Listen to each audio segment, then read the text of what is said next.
Selamat pagi Bapak Ibu sekalian, jemaat terkasih dalam Tuhan Yesus. Senang sekali bisa kembali bertemu pada pagi hari ini, dan ini adalah sharing pertama saya dalam kondisi onsite ya.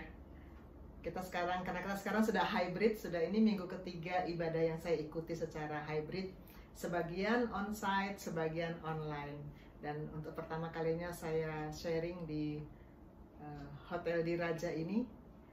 Atas pertolongan Tuhan, kondisi pandemi sudah semakin aman dan kita bisa beribadah onsite. Dalam ibadah 3 minggu yang lalu, lagu penutup, lagu terakhir yang mimpin Bapak Yosef sih waktu itu, karena beliau yang mimpin khotbah. Lagu terakhir penutup bagian chorusnya itu buat saya sangat berbicara dan membuat saya terus-menerus merenungkan kata-kata lagu itu. Ini lagunya.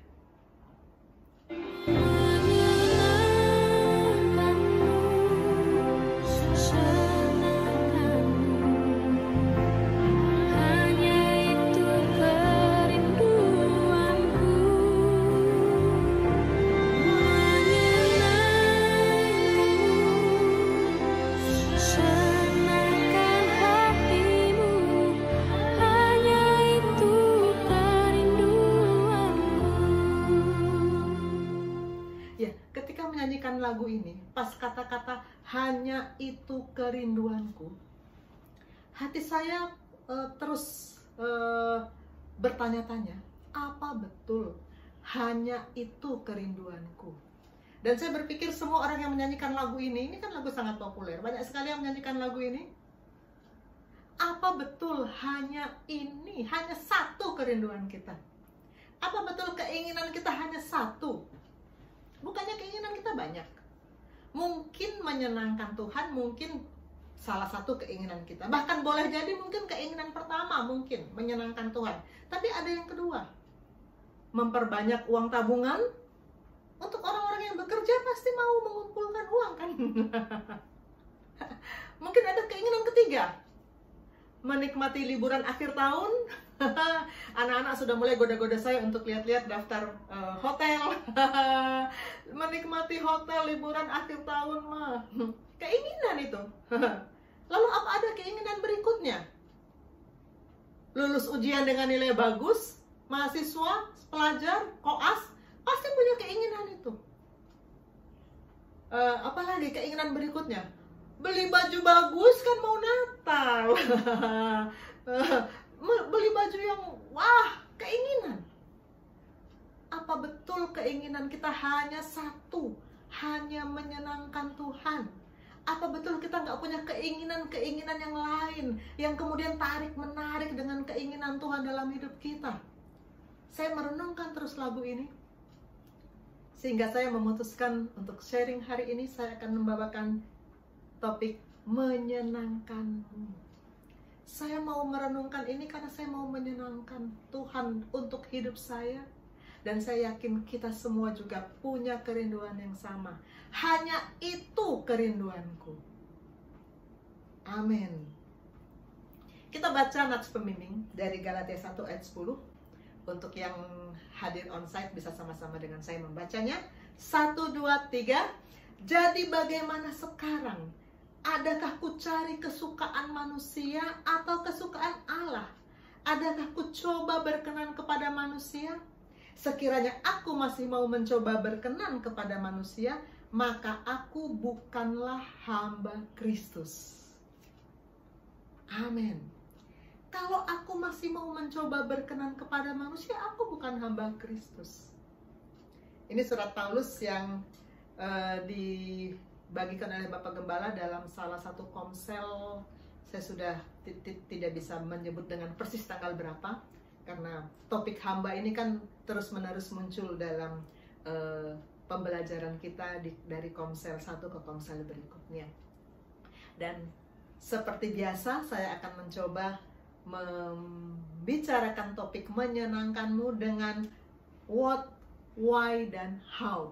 Karena dengan sistematika ini kita akan bisa lebih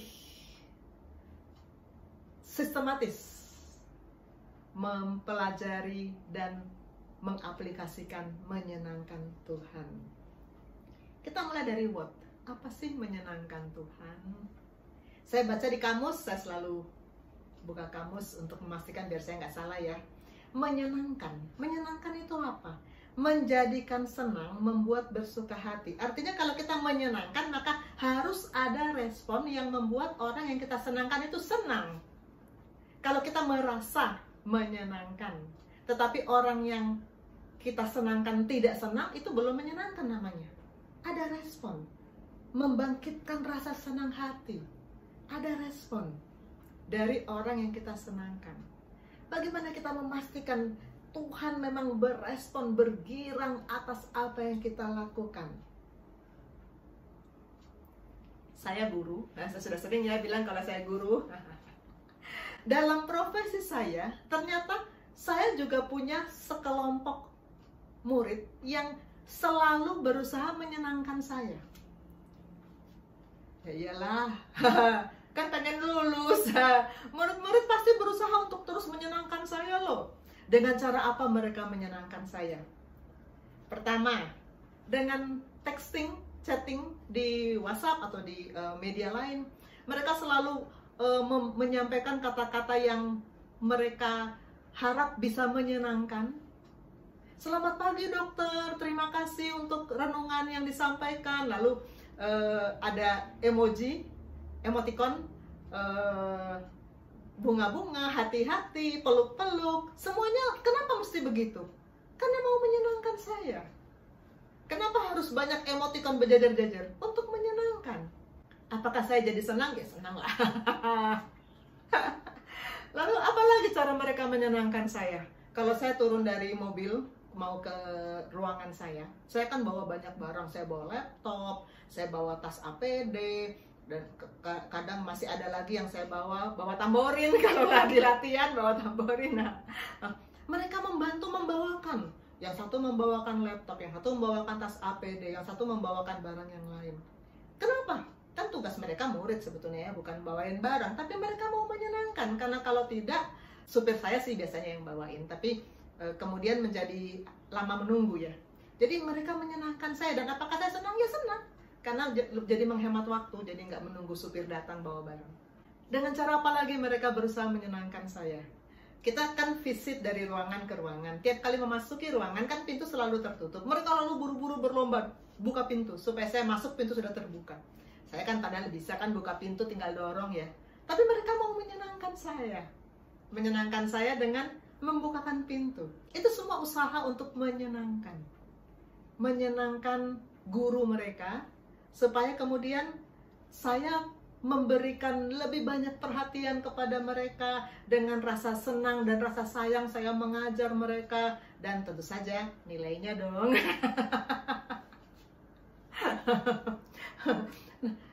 Tapi kalau kemudian dalam diskusi, kan mereka murid ya, saya kan ngajar mereka. Dalam diskusi, saya menanyakan tentang ilmu kepada mereka. Saya menanyakan satu, saya tanya ini. Dua, saya tanya ini. Tiga, saya tanya ini. Semua tentang ilmu. Ternyata mereka tidak tahu apa-apa. Rasa senang saya mulai berkurang dong. Saya mulai sedih dalam arti gini. Kamu sih baik ya nak, dalam hati saya nih. Kamu sih baik, bukain pintu, kirim teks yang menghibur, lucu-lucu. Tapi kok ditanya apa-apa kok nggak tahu ya. Rasa senang saya berkurang. Tapi sebaliknya, kalau ada murid, saya tanya bisa jawab, saya tanya bisa jawab, saya tanya mungkin ada juga yang nggak bisa. Tapi kalau saya bimbing, saya kasih beberapa tambahan data, langsung bisa respon. Saya senang banget. Saya senang sekali kalau murid-murid saya bisa merespon setiap pengajaran yang saya berikan, karena posisi saya adalah sebagai guru dan mereka sebagai murid. Jauh lebih senang daripada kalau mereka melakukan hal-hal yang tadi. Yang bukain pintu. Jauh lebih senang. Nah, begitu juga kita dengan Tuhan. Kita menyenangkan Tuhan dengan cara apa? Pelayanan. WL, singer. Kita punya saat teduh, kita menyanyi sungguh-sungguh, kita memuji-muji Tuhan, menyenangkan Tuhan, Tuhan senang. Tetapi bukan hanya itu yang Tuhan harapkan dari kita. Bukan hanya 3 jam di gereja di mana kita fokus untuk mendengar Tuhan, lalu sesudah itu sudah. Bukan hanya 1 jam dalam ibadah keluarga atau dalam komsel kita bicara, sharing tentang bagaimana Tuhan bekerja dalam hidup kita, tapi kemudian sudah. Tapi Tuhan mau lihat 7 kali 24 jam di depan kita. Tiap hari Minggu kita bertemu di gereja. Lalu sesudah itu kita akan pulang, dan hari Senin, Selasa, Rabu, Kamis, Jumat, Sabtu kita di pekerjaan masing-masing, di kampus masing-masing, di keluarga masing-masing. 7 kali 24 jam berikutnya, apakah kita tetap konsisten menyenangkan Tuhan? Apakah firman-Nya tetap mengontrol kata-kata kita, perbuatan kita, dan kita menjadikan kita menjadi berkat, firman hidup itu mengalir dari kita? Itu yang Tuhan mau. Amin. Menyenangkanmu. Apa bedanya menyenangkan dan mengasihi? Sebulan yang lalu ya, saya akan bicara tentang loving Jesus. Saya buka di kamus, mengasihi itu apa ya? Mengasihi adalah menaruh kasih kepada, mencintai, menyayangi.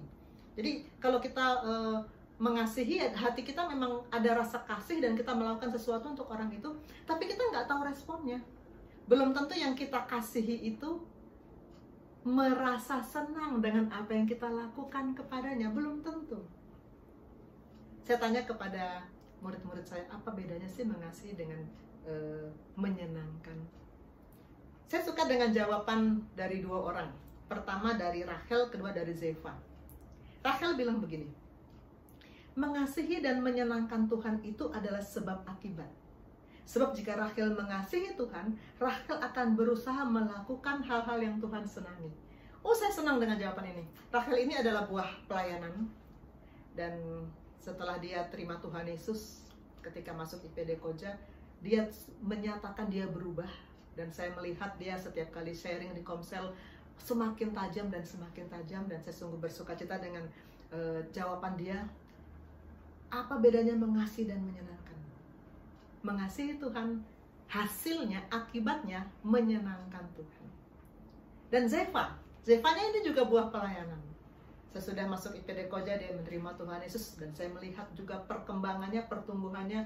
Setiap komsel kita bertemu dan dia semakin tajam di dalam Tuhan. Dia bilang menyenangkan Tuhan itu adalah buah dari mengasihi Tuhan. Benar sekali. Kalau tidak bisa mengasihi Tuhan, maka tidak tahu caranya bagaimana kita menyenangkan Tuhan, kata Zefa. Benar sekali. Kalau kita mengasihi Tuhan dengan cara yang akurat, Yohanes 14 ayat 15, jika kamu mengasihi aku, kamu menuruti segala perintahku. Kalau kita mengasihi Tuhan secara akurat, menuruti segala perintah, maka kita akan menyenangkan Tuhan. Dan dampaknya, Tuhan senang. Tuhan senang. Saya coba melihat di Alkitab, kata-kata Tuhan senang. Dan ini, ayat ini juga diberikan, di-sharingkan. Saya akan tanya ke beberapa murid. Tuhan senang itu buktinya apa ya? Ellen dan Devi memberi saya jawaban Mazmur 147 ayat 11 dong. Tuhan senang kepada orang-orang yang takut akan Dia, kepada orang-orang yang berharap akan kasih setianya. Oh, saya senang mendengar jawaban ini. Memang di Alkitab ada tulisan Tuhan senang. Kepada apa? Kepada orang-orang yang takut akan Dia. Artinya, kalau kita mau menyenangkan Tuhan, kita harus takut akan Dia. Takut akan Dia itu artinya apa? Ada 2 jenis ketakutan.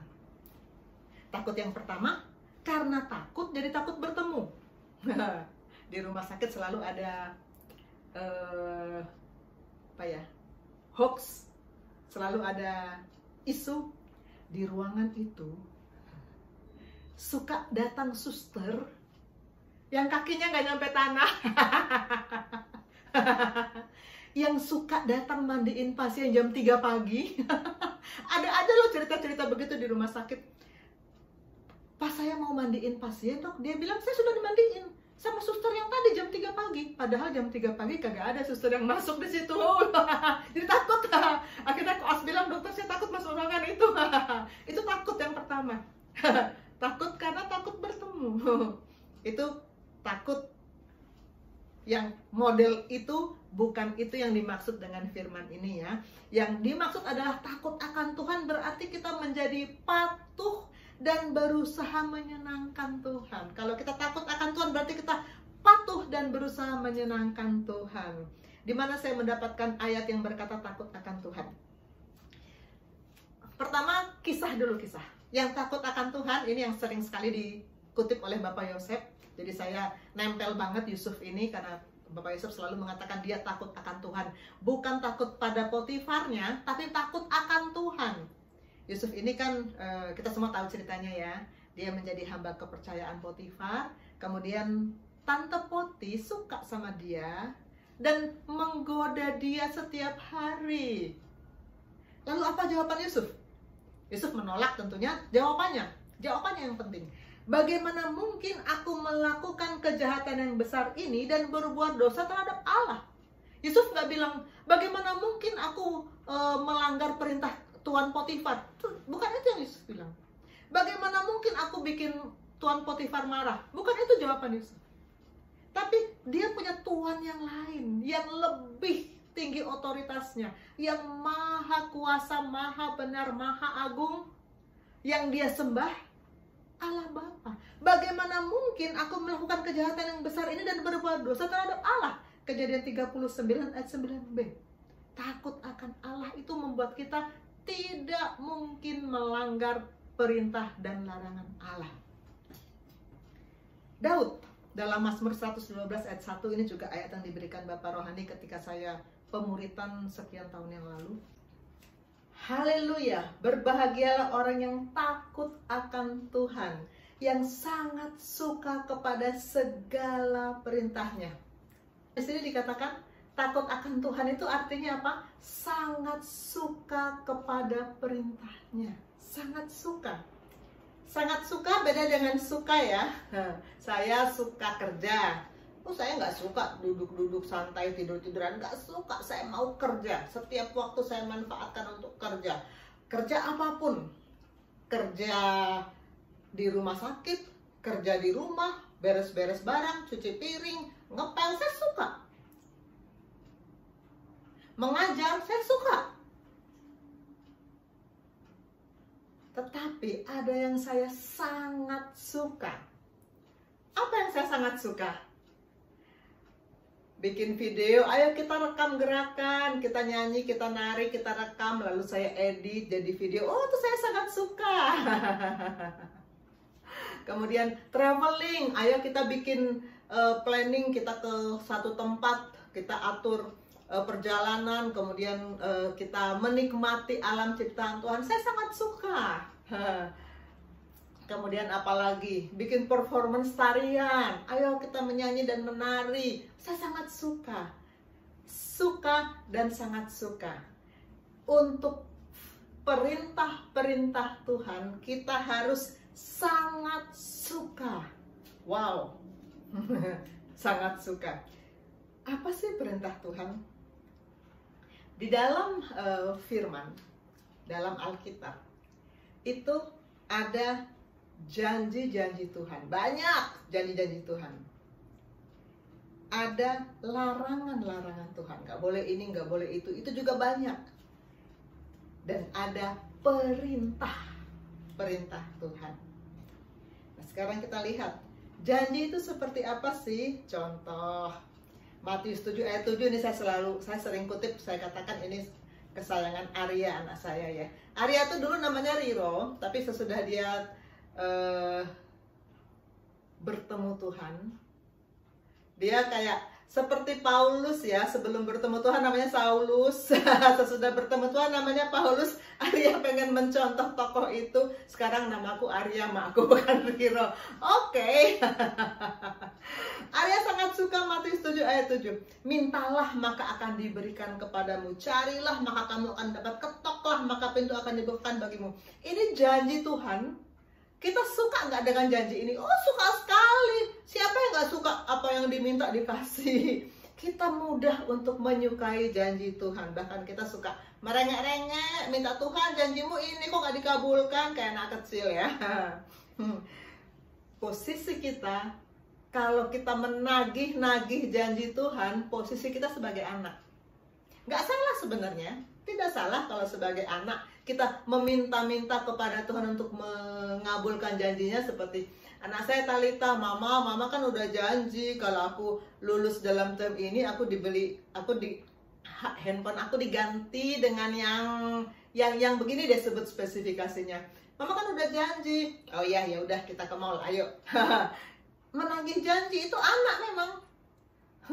Kalau bukan anak, nggak mungkin anak orang datang ke saya, ibu sudah janji, kapan aku jadi ibumu gitu ya. Posisi sebagai anak, Bapak Rohani 2 minggu yang lalu mengatakan posisi kita ada 3 loh. Sebagai anak, sebagai murid, sebagai hamba.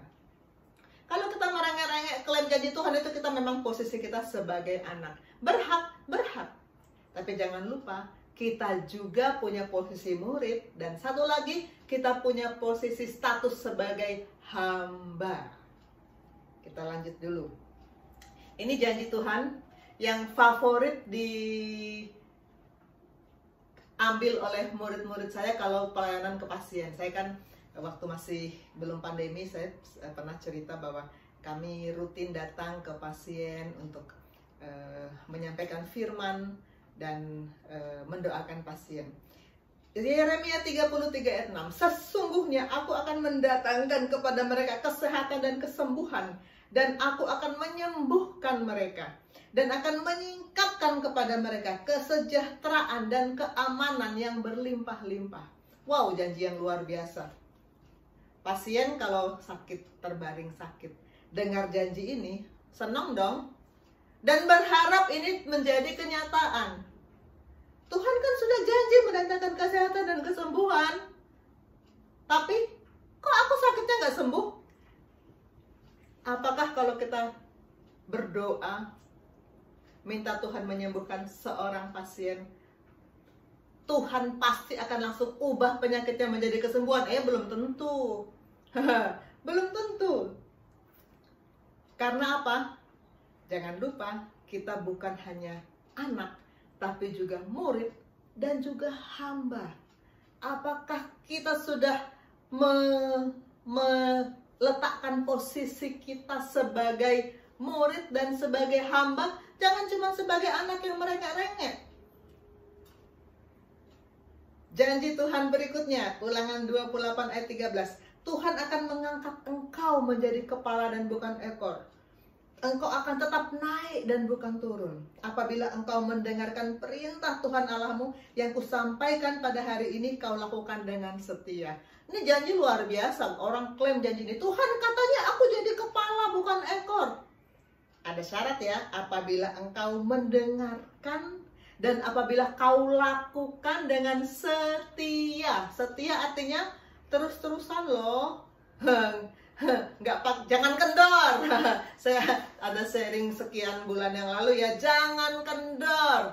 Kalau kendor, janji ini nggak berlaku. Tetapi janji-janji Tuhan disukai. Walaupun kadang-kadang atau seringkali kita nggak sadar syaratnya loh, ada syaratnya. Tapi mudah untuk menyukai janji Tuhan. Mudah untuk menyukai janji Tuhan. Suka terhadap janji Tuhan. Sekarang larangan. Apakah kita suka terhadap larangan Tuhan? Apa contoh larangan? Jangan ini, jangan itu, jangan ini, jangan itu. Paling gampang mencari larangan di hukum Taurat, 10 hukum Taurat ya.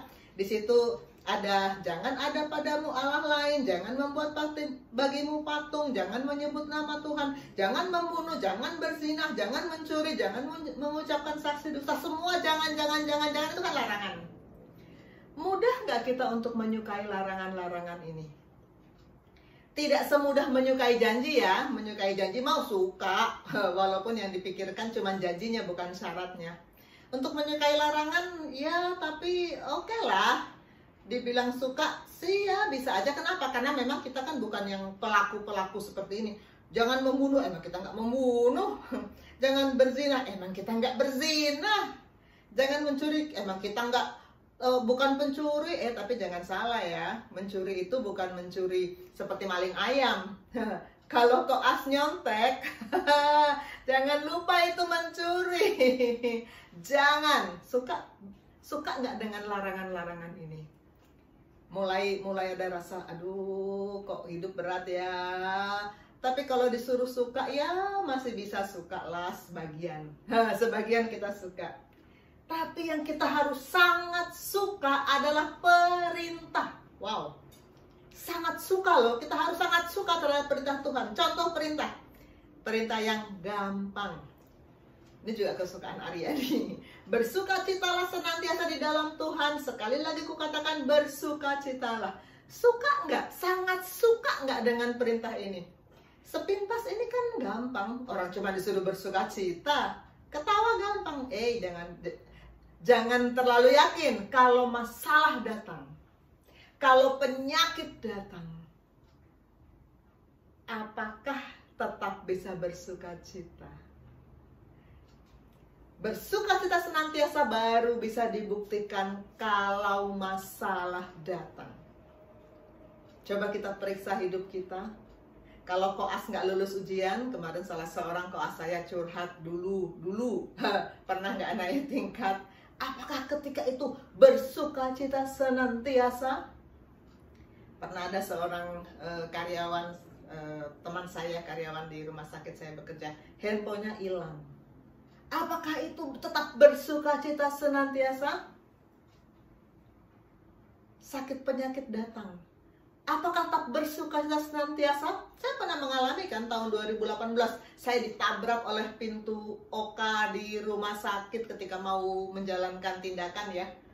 Itu tiba-tiba blak, saya terbanting, tulang belakang saya retak. Dan saya nggak bisa gerak, berbaring nggak bisa gerak selama 5 hari. Lalu kemudian baru pelan-pelan Tuhan pulihkan. Ketika itu apakah bisa bersukacita? Puji Tuhan.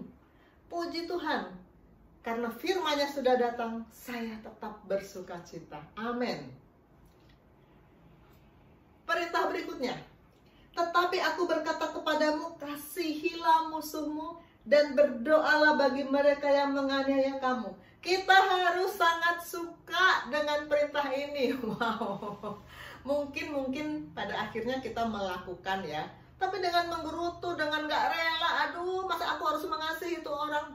Sangat suka. Kita kemarin sudah belajar bahwa Allah sudah menganugerahkan kepada kita segala sesuatu yang berguna untuk hidup saleh, termasuk untuk mematuhi perintahnya. Allah sudah anugerahkan. Kita pasti bisa, tinggal mau apa enggak. Maka bisa nggak kita sangat suka dengan perintahnya? Kalau kita takut akan Tuhan, mengaku saya ini orang yang takut Tuhan. Kamu takut akan Tuhan nggak? Iya, takut akan Tuhan. Berarti kamu sangat suka untuk mengasihi musuhmu. Satu lagi yang juga berat loh, kan kemarin dalam Loving Jesus ya, saya ada mengutip ayat-ayat apa yang berat ya, dan teman-teman saya menjawab ini itu. Memang betul, perintah Tuhan banyak yang kita rasa berat kalau kita menggunakan sudut pandang kita. 1 Yohanes 2 ayat 6. Barang siapa mengatakan bahwa ia ada di dalam dia, ia wajib hidup sama seperti Kristus telah hidup. Sepintas membaca ini ya membaca, oke. Tapi sekarang lihat, orang bilang saya di dalam Tuhan gampang. Di gereja kalau kita nyanyi, kalau kita dengar firman, aku di dalam Tuhan, Tuhan di dalam aku, gampang kan? Tapi 7 kali 24 jam berikutnya, Senin, Selasa, Rabu, Kamis, Jumat, Sabtu yang kita jalani, apakah kita hidup sama seperti Kristus hidup? Perintah loh ini. Dan kita harus sangat suka untuk melakukan ini. Itu yang namanya takut akan Tuhan. Sangat suka. Amin. Kita masih pada what? Apa yang membuat Tuhan bergirang? Apa yang membuat Tuhan bergirang dalam Zefanya? Ternyata murid saya Zefanya ada kembarannya, Nabi Zefanya. Zefanya 3 ayat 17. Tuhan Allahmu ada di antaramu sebagai pahlawan yang memberi kemenangan. Ia bergirang karena engkau dengan sukacita. Ia membaharui engkau dalam kasih-Nya. Ia bersorak-sorak karena engkau dengan sorak-sorai. Wow, luar biasa. Tuhan memberi kemenangan. Berarti ini sepertinya sedang ada perang nih ketika ini. Di konteks ketika Zefanya menyampaikan firman ini, sepertinya sedang ada perang. Ia bergirang dengan sukacita. Oh, kalau bergirang berarti menang dong ya. Berarti menang. Tuhan membawa bangsa Israel kepada kemenangan. Ia membaharui engkau dengan kasih-Nya. Ia bersorak-sorak. Wow, kita pengen dong menyenangkan Tuhan sampai Dia bisa bergirang, Dia bisa bersorak-sorak. Wow. Saya lalu mempelajari kitab Zefanya ini. Ini Zefanya ini kan agak jarang ya, agak jarang dibaca. Saya pribadi juga agak jarang untuk merenungkan nabi-nabi kecil, itu agak jarang. Tapi oke, sekarang saya buka Zefanya 1 ayat 20. Tadi kan tuh di ayatnya kan Zefanya 3 ayat 17. Saya buka satu perikopnya, Zefanya 1 ayat 20. Ternyata di 8 ayat pertama, Zefanya 3 ayat 1-8, itu isinya ancaman hukuman. Kita lihat sepintas ya. Saya nggak ajak baca karena nanti makan waktu. Celakalah si pemberontak dan si cemara, kota yang penuh penindasan, tidak mau mendengar teguran, tidak mempedulikan kecaman. Berarti sebetulnya ketika mulai menyampaikan firman di Zefanya 3 ini, mula-mula Allah belum bersorak-sorak, belum bergirang, malah Dia mengecam Yerusalem. Karena Yerusalem penuh pemberontakan, penuh penindasan, tidak mau mendengarkan teguran, tidak mau mempedulikan kecaman. Saya baca ayat 3. Para pemukanya di tengah-tengahnya adalah singa yang mengaum, para hakimnya adalah serigala pada waktu malam yang tidak meninggalkan apapun sampai pagi. Berarti pemimpinnya juga sewenang-wenang. Dan nomor 4 tuh, para nabinya adalah orang-orang ceroboh dan pengkhianat. Para imamnya menajiskan apa yang kudus. Bukan cuma pemerintahnya yang tidak takut akan Tuhan dan sewenang-wenang, juga para nabi, pendeta-pendetanya tidak akurat di hadapan Tuhan.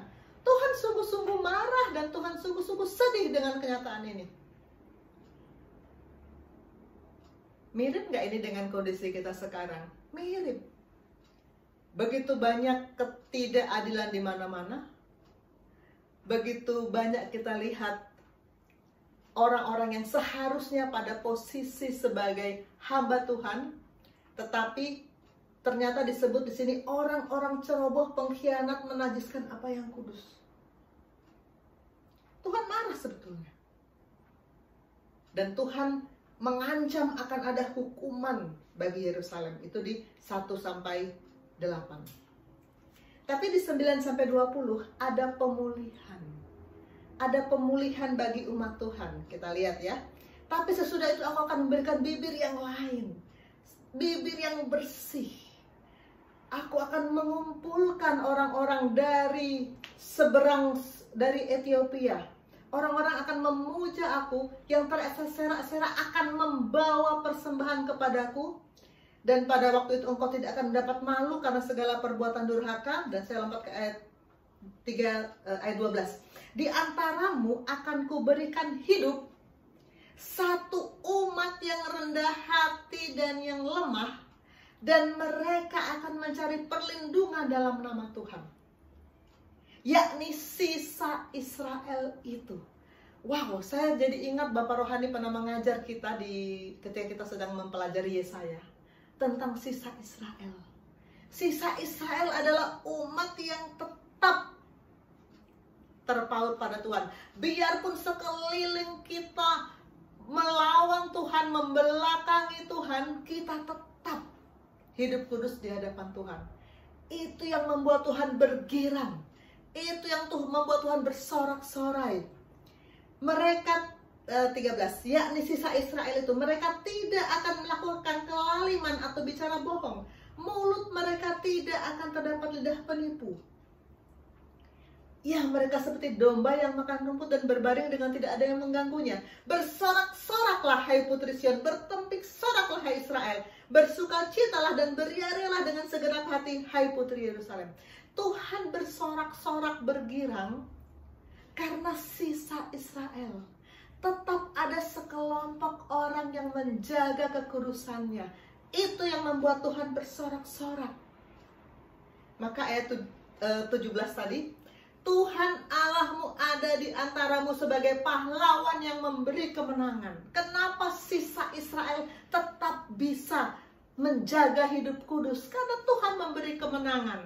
Ia bergirang karena engkau dengan sukacita. Ia membaharui engkau dalam kasih-Nya. Ia bersorak-sorak karena engkau dengan sorak-sorai. Luar biasa.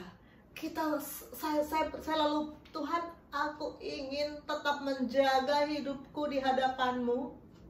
Di tengah-tengah situasi orang-orang yang tidak mau peduli dengan Tuhan,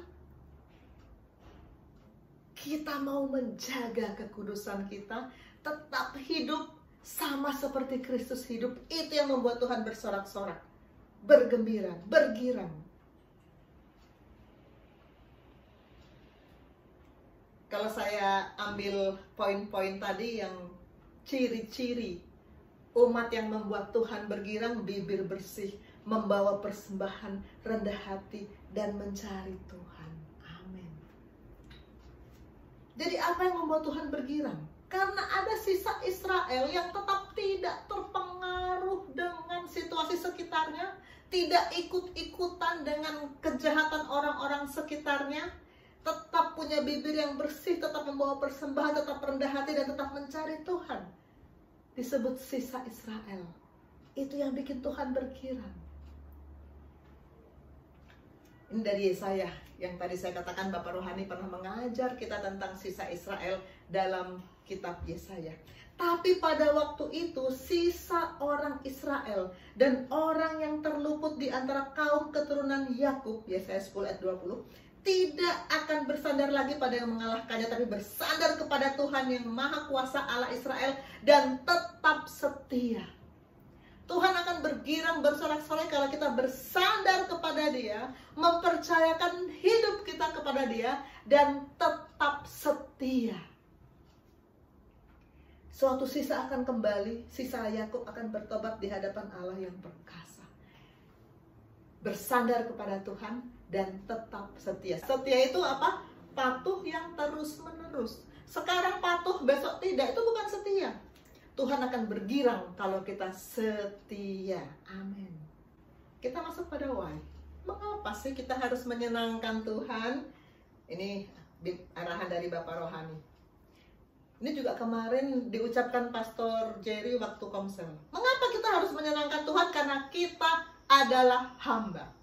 Status kita ada 3 ya. 1 anak. Anak sih manja-manja, merengek-rengek bisa. Tapi 2 murid. Murid harus belajar ujian, belajar ujian, belajar ujian. Tapi yang satu lagi, yang sekarang sedang kita pelajari berminggu-minggu, kita adalah hamba. Hamba itu hanya punya satu tujuan, menyenangkan Tuhan. Ingat lagu kita yang tadi di awal, hanya itu kerinduanku, hanya itu keinginan hamba, kerinduan hamba, hanya menyenangkan tuannya. Nggak ada keinginan kedua, ketiga, keempat, kelima. Kalau kita menambah keinginan kita, nanti akan tarik-menarik dengan keinginan Tuhan. Satu keinginan kita, menyenangkan Tuhan kita. Karena kita adalah hamba.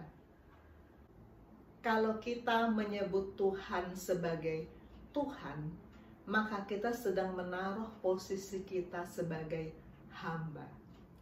Kalau kita menyebut Tuhan sebagai Allah Bapa, maka kita sedang menaruh posisi kita sebagai anak.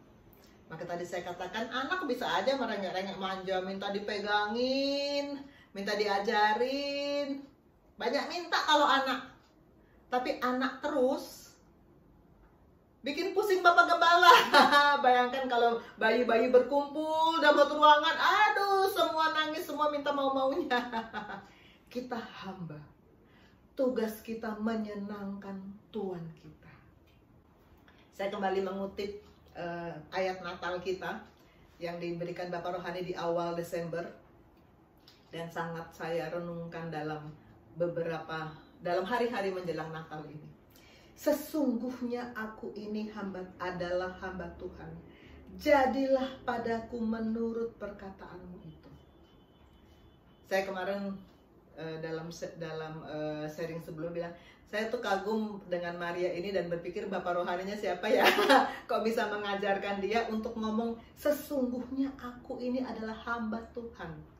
Dan hamba itu berarti posisi yang hanya bisa tunduk taat, tidak boleh punya agenda sendiri, tidak boleh punya keinginan sendiri, tapi hanya keinginan tuannya yang boleh terjadi.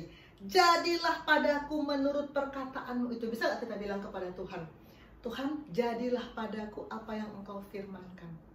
Kita menggenapi firman Tuhan. Beberapa waktu yang lalu dalam komsel kami, saya selalu menggilir murid-murid saya untuk memimpin lagu pujian di awal komsel.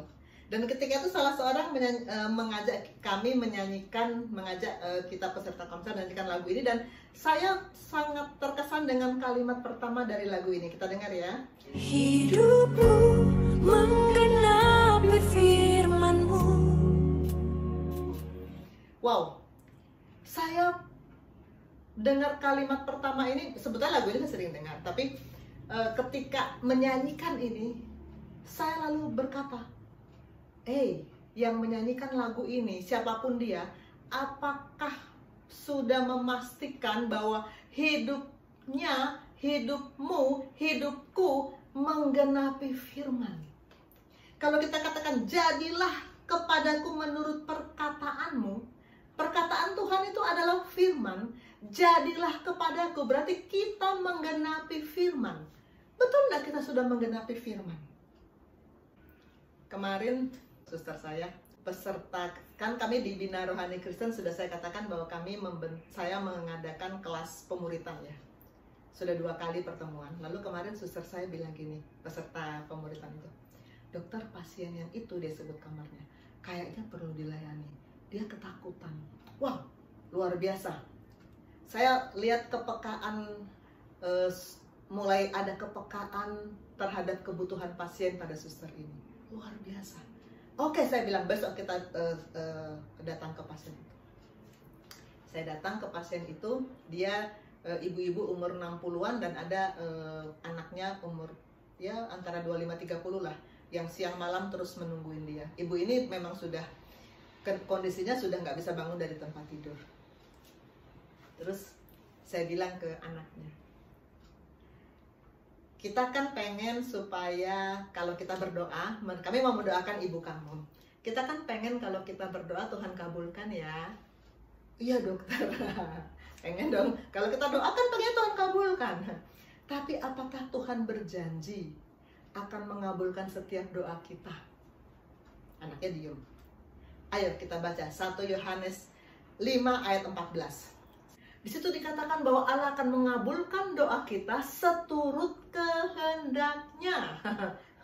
Pastor Rio ya dalam pemuritan kami atau dalam ibadah gesim, saya agak lupa, mengatakan Allah itu tidak pernah berjanji untuk menggenapi keinginan kita. Allah berjanji menggenapi firman-Nya.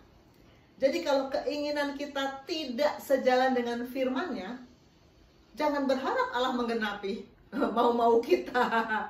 Harus sejalan dengan firman-Nya. Maka saya bilang kepada anak pasien ini, apa sih kehendak Tuhan? Lalu saya masuk pada poin-poin untuk kelahiran baru. Dan saya sebetulnya kan tidak tahu ya, ini anak akan mau terima atau tidak. Saya kan nggak tahu. Tapi pokoknya saya sampaikan poin-poin untuk kelahiran baru seperti yang sering saya lakukan pada murid-murid saya kalau masuk di IPD Koja, saya layani pribadi. Tapi puji Tuhan, waktu saya tanya, kamu mau buka hati terima Tuhan Yesus? Mau, dokter. Ayo kita berdoa. Kami berdoa di situ.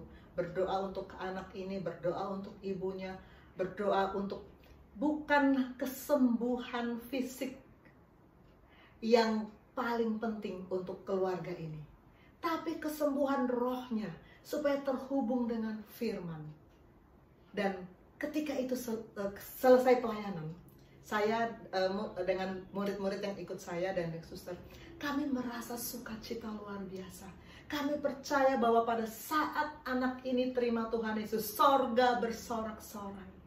Dan saat itu hidup kami menggenapi firman. Saat itu kita berani bilang, hidupku menggenapi firman-Mu. Dan kelanjutan lagu itu, mujizat akan menyertai langkah kita. Mujizat kalau ada orang berdosa bertobat, itu mujizat. Sorga bersorak-sorai. Sakit sembuh, mujizat atau bukan? Ya mujizat sih. Tapi sorga bersorak-sorai enggak? Enggak. Kenapa? Sakit sembuh, nanti juga sakit lagi. Bahkan semua orang yang sudah sembuh dari sakit, bahkan bangkit dari mati seperti Lazarus, kecuali Tuhan Yesus ya, akhirnya kan mati lagi. Sorga enggak bersorak-sorai, karena darah dan daging itu enggak penting di sorga. Yang penting roh. Hidup kita harus menggenapi firman-Nya. Jadilah kepadaku menurut perkataanmu itu, menurut firmanmu itu harus jadi dalam hidupku. Itu hamba Tuhan. Amin. Yesaya 42 ayat 1. Ini dari Bapak Rohani.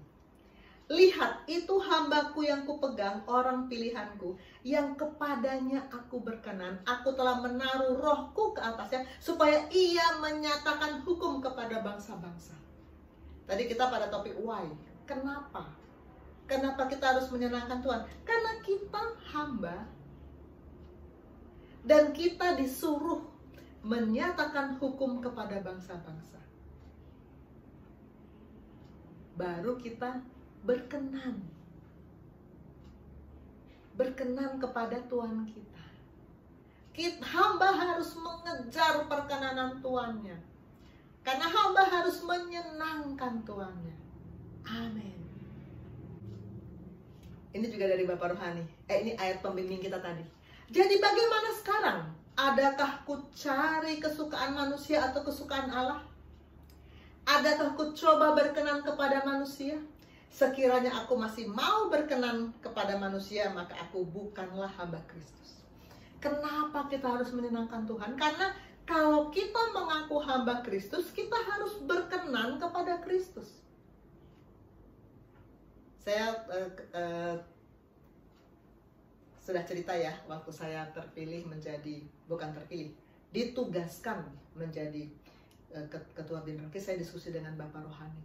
Bapak, apa yang berkenan kepada Tuhan? Kegiatan apa yang berkenan kepada Tuhan? Saya merencanakan untuk mengadakan pemuritan, untuk memperkuat roh dari sekelompok orang yang nanti akan menjadi ujung tombak untuk melayani pasien.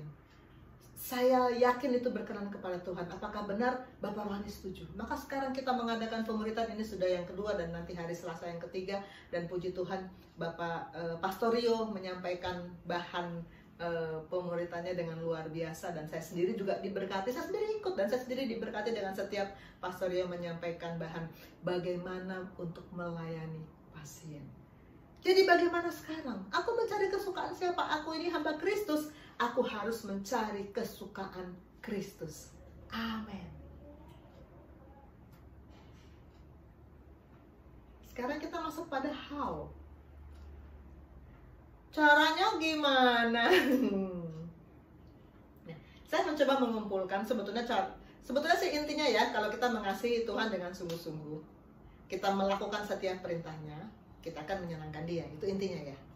Tapi coba kita melihat, kita uraikan dengan lebih detail. Satu, mengasihi Tuhan melebihi segalanya, melebihi. Ini tokoh, saya akan memakai tokoh ini sebagai gambaran bagaimana menyenangkan Tuhan. Kalau lihat tokoh ini, di latar belakangnya ada bahtera, semua tentu tahu ya. Ini Nuh. Kita baca di Kejadian 6 ayat 5-6. Ketika dilihat Tuhan bahwa kejahatan manusia besar di bumi, dan bahwa segala kecenderungan hatinya selalu membuahkan kejahatan semata-mata, maka menyesalah Tuhan bahwa Ia telah menjadikan bumi, dan hal itu memilukan hatinya. Sesuatu yang berlawanan terjadi, paradok terjadi. Kita diperintahkan untuk menyenangkan Tuhan. Kita hamba menyenangkan Tuhan kita. Tapi yang dilakukan oleh manusia di zaman Nuh, memilukan hatinya. Memilukan hatinya, karena manusia membelakangi Tuhan. Semua kecuali Nuh berada di tengah-tengah lingkungan yang semuanya tidak mau menghormati Tuhan, tidak mau taat kepada Tuhan. Itu nggak mudah. Itu membuat Nuh harus mengasihi Tuhan melebihi segalanya. Karena sekelilingnya semuanya bertolak belakang dengan Nuh.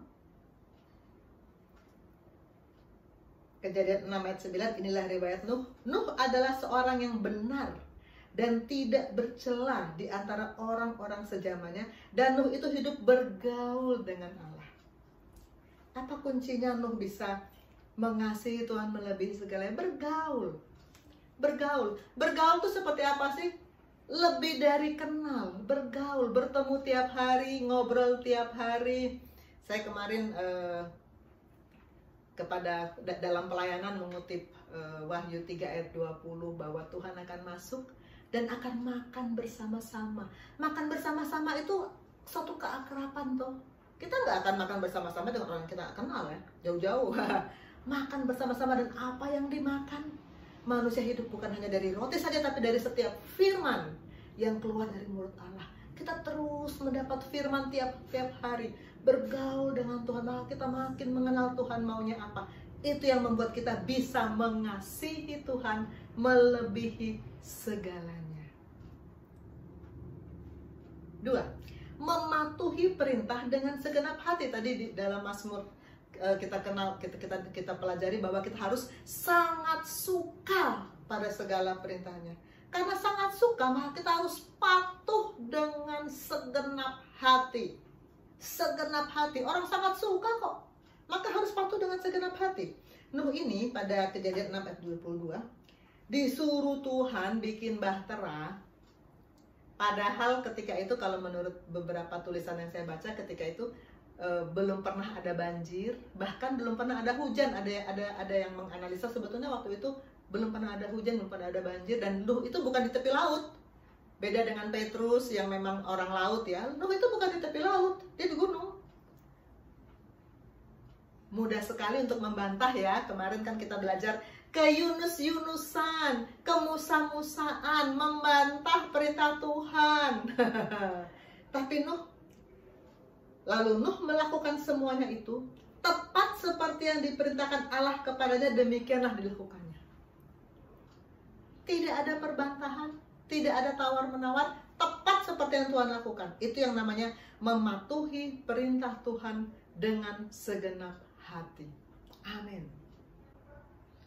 Ketiga, mempercayakan diri kepada Tuhan. Tadi ini sudah saya singgung di depan ya. Percaya dengan mempercayakan diri beda. Ini sudah berkali-kali saya tayangkan gambar ini ya, pemain sirkus yang berjalan dari ujung gedung ke gedung lain. Pastor Rio juga pernah bawakan ilustrasi ini. Saudara-saudara percaya kalau saya bisa naik sepeda roda 1 ke ujung dengan selamat? Percaya, semua bilang percaya. Siapa yang mau ikut duduk di pundak saya? Semua diam. Percaya tapi tidak mempercayakan diri. Tuhan mau kita mempercayakan diri kepadanya. Tuhan mau kita tidak meragukan apapun saat kita taat kepadanya. Ini perintah Tuhan kepada Nuh dalam membuat bahtera. Buatlah bagimu sebuah bahtera dari kayu gofir. Bahtera itu harus kau buat berpetak-petak dan harus kau tutup dengan pakal dari luar dan dari dalam. Ini saya lengkapi ayat 15-16, itu semuanya tata cara bahtera yang Tuhan mau. Sebab sesungguhnya aku akan mendatangkan air bah meliputi bumi untuk memusnahkan segala yang hidup dan bernyawa di kolong langit. Segala yang ada di bumi akan mati binasa. Nah, ketika itu belum pernah ada bahkan, belum pernah ada banjir kan. Jadi sebetulnya sangat manusiawi kalau dia ragu-ragu. Saya disuruh bikin ini, worth it nggak sih? Nanti saya diketawain orang. Worth it nggak sih? Kita juga sering ragu-ragu kan, kalau saya ikut Tuhan, worth it nggak sih? Kalau saya mau mengasihi musuh saya, worth it nggak sih? Kalau Tuhan saya menyuruh melakukan saya yang sulit, bisa nggak sih saya lakukan? Bisa nggak sih saya lakukan tugas-tugas yang sulit? Saya mau bilang mempercayakan diri, mematuhi apapun yang disuruh, tapi bisa nggak sih? Percaya sepenuhnya, mempercayakan diri sepenuhnya, tidak akan bertanya. Bisa nggak sih? Nggak akan bertanya itu. Saya pernah bersaksi tentang penyakit yang Tuhan izinkan saya alami. Saya mempercayakan hidup saya kepada Tuhan. Saya nggak pernah bertanya, nanti kalau penyakitku kamu bagaimana? No. Saya mempercayakan hidup saya sepenuhnya kepada, dan saya percaya Dia akan pimpin dan Dia akan bekerja bersama-sama saya. Apa yang harus saya takutkan? Percaya, mempercayakan hidup kepada Tuhan. Nuh tidak meragukan sama sekali. Tuhan suruh bikin bahtera di gunung Mer. Dia kerjakan dengan sungguh-sungguh hati.